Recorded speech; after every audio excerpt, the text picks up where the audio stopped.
Ito ang itsura ng aking pili pag wala ng balat. Pero bago yan, intro muna. So a day in my life, pag uwi ko nga galing trabaho, ay diretso agad sa aking bahay. Pagkatapos mag-almusal, ay dumiretso na nga ako dito sa aking pinagkakabuhayan. Dahil nga malambot na yung aking mga binabad, tara samahan nyo ako at tanggalin natin ang mga balat. So binabad ko nga to ng buong magdamag habang ako ay nasa trabaho. Kaya ang pag-uwi ko, yun lang din ang oras para ipagpatuloy yung mga pinagkakabuhayan ko. So ganito pala ang proseso sa pagtanggal ng balat. Pisilin mo lang ito gamit ang iyong mga kamay. Medyo may katagalan nga rin pala bago matapos ito. Inabot rin pala ako ng halos 1 oras. Mas matagal kung mas marami. Ilinagay ko muna siya sa sako para yung tubig maisala.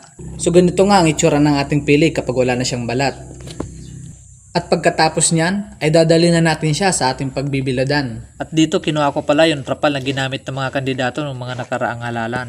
At yan ang gagamitin natin para sa ating pagbibiladan.